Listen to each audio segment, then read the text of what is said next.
and she'll tell you about her presentation. You. I'm here to talk about the United States Sanitary Commission, and I believe I've spoken with some of you before. So if you have questions at any time, just please let me know. I am a little rusty. It's been a while since I've been able to do this, and I like talking about this. This is a very interesting subject on women's roles, but it's not only women, it's men. Men were involved too. A lot of course, the men that had to deal with Washington, were at the top of this structure of volunteering, but there were men in all aspects, but most of the work on the Sanitary Commission was done by women. The day-to-day work, the organizing, a lot of the ideas. So it's, I've always found it very interesting. The United States Sanitary Commission was formed in order to coordinate all these relief groups, women's groups, what should I say, ladies' aid societies, church groups, sewing circles. At the beginning of the war, they all wanted to contribute, but they found out pretty quickly, and some even before the war started, that if you did this on your own, you were not necessarily always very effective. There's a story of a woman who, her son, she made him a shirt, and then she remembered he loved honey and a honeycomb. So she wraps up the honeycomb, she then wraps it in the shirt, and she mails it off to him. And you can imagine what happened by the time he got it, because she mailed it south. And it just was this unholy mess. And there were a lot of other stories like that. So in April of 1861, in New York, at the Cooper Union, which still exists, they had a series of meetings, and they were to form a group that was called the Women's Central Association of Relief. And the idea was to coordinate, particularly in New York, all these women's organizations so that they were acting together. They weren't duplicating efforts, they weren't missing things. And then somebody got the idea, or people got the idea of, let's make this bigger. And they talked to women in other cities like Boston, Washington, and and men were involved because you needed them to go to Washington because they wanted this approved. They wanted authorized by the government so that they can go in, no hassles. So they go to Washington, they get it authorized as the United States Sanitary Commission. And there was a sanitary movement that was very big in the 19th century, and it has a lot to do with general health and welfare of the populace. So they get that, but all these groups still exist as themselves. They're not completely absorbed. So you're still your Sunday sewing circle, but you're now also the U.S. Sanitary Commission.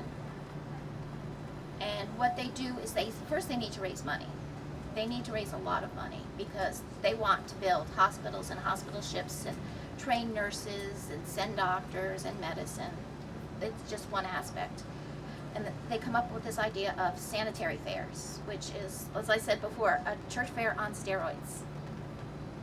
And it's, in the big cities they were huge. I mean, but they have them every small little town and village. So they do this. And the first big one is in Chicago. And they're kind of like poo-pooed, oh yes dear, you go to have your little fair. Well, they make such a huge amount of money, then the reaction is, well, when's the next one? And it's criticized as being frivolous in the time of war and everything like that, but it does publicize their cause, plus they're raking it in. And they're doing things with it. So they're building hospitals. They're building hospital ships, which can follow the armies up the rivers as, battles occur, and get these medical care and just support services to the troops. But again, totally separate from the Army. They are not part of the Army. The Army has hospital ships too. They have hospitals. And it's not like somebody comes in after battles, like you're going to the Sanitary Commission ship and you're going to the Armies. It's who's there. I mean, they just need hospitals, they need doctors. They did other things. They would send in inspectors to inspect military camps, which was not exactly the most popular thing among commanders, but they had checklists. And I've seen copies of them, and it was like, they're definitely like picking up the lid of the soup pot and looking in. But they're, again, sanitation is big because you're more likely to die of disease than anything else. So do you have any questions? Yes? What did they know about pathogens? Better answered by someone who does a medical demonstration, but they were not totally ignorant of them. They do have a lot of methods and proposals on how how you can control infection and disease. It's more, I think, the younger doctors that are familiar with this and actually, believe in doing it. There's also that they don't have the time always. So even if you are a practitioner of washing your hands between patients, you sometimes don't have the time. You're thinking of just keeping him alive the next hour, the next day, and worrying about infection if he survives, because it can be that urgent. Thank you. So even back then, they understood washing your hands was reduced. Cleanliness is next to godliness. There was the saying, right? It's like you knew, like, dirt is bad. It's just that not everybody made the complete connection, but they do have Lister. I think Lister's already, I have to ask one of the medical people, but I believe Lister has already published some of his findings. So it's not known. It's just not necessarily used. We've all seen, it takes a while for things to sink in. But I think a lot of it was just the time constraints. Of course, what happened in the hospital, that's another thing. They have more time there. So, but a lot of these hospitals, the goal was cleanliness. Things were boiled. I mean, when they had quilts. The Sanitary Commission quilts were famous. They were made to a certain design, not the designs in them, but the sizes. And they figured out how much would cover the average patient, but not drape on the ground. They didn't want it to touch the ground because that would bring dirt and infection, spread infection. So they knew. It's just they might not know exactly what it is, but they know there's a problem. But, there was a lot of, washing of the floors, washing of the walls, washing of the windows. A lot of fresh air was prescribed. If it's a hospital tent, put the sides up when the weather's good. Open the windows, get the fresh air in. So they're on the road to it. I brought some books that, if you're interested in this, that you can look for. This one's old and out of print. Brian gave it to me. Brian Cheeseborough, Lincoln's Fifth Wheel, and this is like the first history that was really written about the Sanitary Commission. It's mostly about men, mostly about middle-aged white men, but they were important too. But it talks about the heads of the commissions and stuff, and general ideas, but not a lot of mention of women there. He gave me another book though. This one's very interesting, Civil War Sisterhood. And this is about the women. And black, white, rich, poor,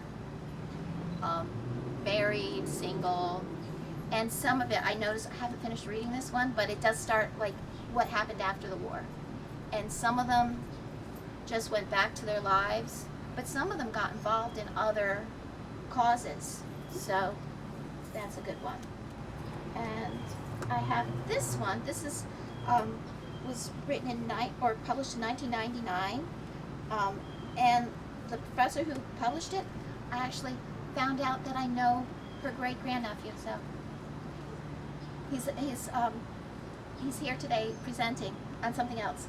But this is With Courage and Delicacy, Civil War on the Peninsula, and this is about the hospital ships and some of the women that served on those.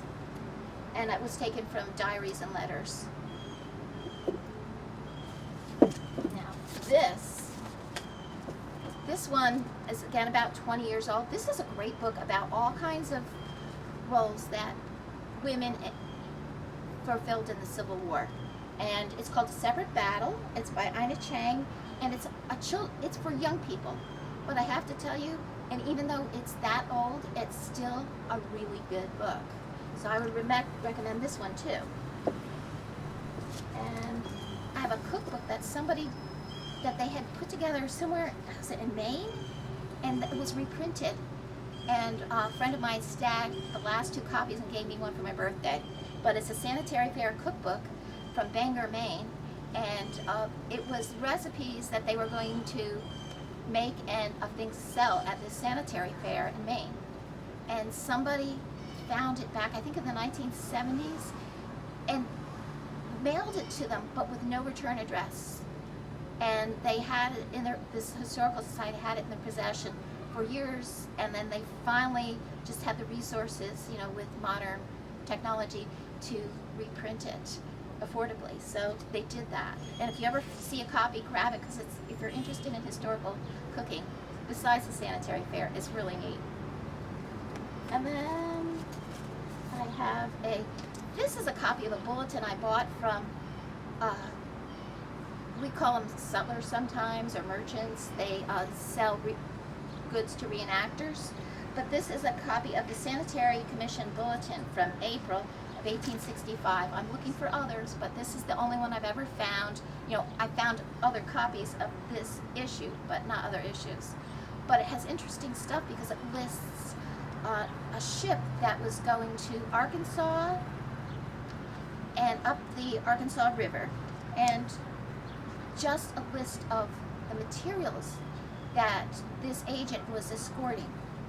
It's 100 pairs of drawers, 76 towels, dressing gowns, 24, 28 pairs of slippers, 600 pounds of dried fruit. My grandmother would have approved. 75 bottles of lime juice, and they've got the same of like Jamaican ginger bottles, Catawba bitters, they've got jellies, crackers, 800 pounds of that. I thought it was 600, but it's 800. Potatoes and onions, bushels, 100 bushels of each. Tea, cornstarch. And then they also have medical supplies, arm slings, crutches, whiskey. That's medical. Blackberry cordial. It says Catawba bitters, C-A-T-A-W-B-A, Catawba. Yeah, I wonder. Now I have to look that up. Yeah, my grandmother had them too. Yeah. Yes, and the big leaf. We used to use those as pretend plates. So now I have to look into that. Is that something I can make? And will I not poison anyone? But this also has lists of the board and everything. So in the back, besides the advertising. But I think one of the ones that everybody knows is from the Ken Burns Civil War series is George Templeton Strong, who kept a journal, and they quote from that journal a lot. He was the treasurer of the USSC, and but his wife served on a hospital ship. So these New York Society people, he's working on the home front. She's going to the front. So, and so not all these men were stuffy, like, the little woman, whatever. There were people that were actually, and everybody, the Sanitary Commission, and you can look through the pictures and you can see this. Sanitary Commission was, well, I'm not saying integrated, but there were plenty of people of color who volunteered, who were active, and everybody was working toward this cause. And it was a lot better organized than it was in the South. In the South, it's all, you're sending stuff to this small company from your hometown. That's who you're supplying. And if you send them a whole pile of socks and they need shirts, maybe they can trade those socks.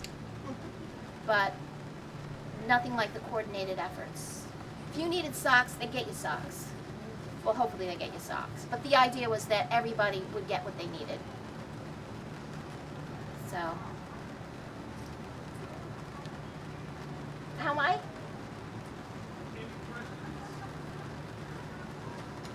Because I'm told, yes.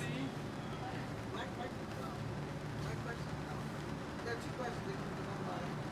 I was curious about choosing the name sanitary. Did you ever go into It has to do, there's a whole sanitary movement in the 19th century, and it's like the general health and welfare of society.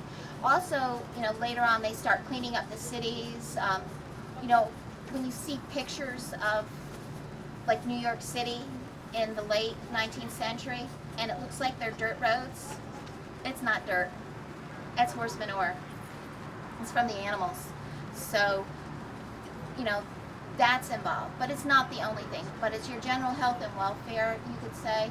But it's the whole sanitary movement's a subject in itself, and very interesting because, it got us to where we are today. We might not be alive without. Well, it sounds like it's in favor to what we go through today with all the health food. Yes. Yeah, there was a lot of health. My two Howard University students here. Oh. They finally got here and the rains came. That's what happened. Well, I'm enjoying the rain. It's been so hot. My second question actually is not directly related to the cemetery. Yes. When you mentioned the flyer that had the list of all the garments, and I look at your garment, which is lovely, can you tell us anything about preparing to look like the 19th century person? Well, a lot of it comes from the inside out. I mean, like the foundation makes it easier actually to wear all of this. So for a woman, like a corset can be very helpful because it gives you something for all this to sit on. So you're carrying the weight here. As women, this is where we're strong here, and this is like a good place. Like when I'm carrying something, I want to put it right there. So that helps distribute the weight. Not everybody wear a corset, but I'll tell you, I'd much rather wear it with this than not. And then I have a cage. This one's really bashed. You can see I've done bad things to it. That's white duct tape. I'm very, very bad. No, but it shouldn't have that. It should have cloth, but it was like emergency repair time. Well, you can't see it. Yeah, and then I put it in the closet for a couple of years because I haven't been doing anything. It's like, oh no, well. And then you have a couple of petticoats. It's all cotton.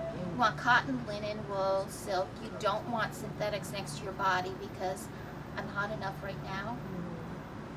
But I've made like a lot of my underwear. I didn't make the corset. I had someone make that for me. I bought the dress ready-made from a woman who makes some really beautiful, very accurate Civil War dresses. So, and then the hat the same. There's no way I have the technology to do this. These they make from straw braid and sew together. So, but it's, yes. No, people always are because everybody wears clothes, so everybody has clothes and food. People ask about clothes and food.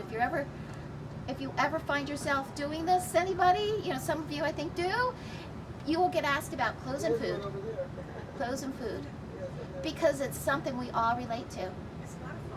Yeah. Well, You meet a lot of people. You who are like you know.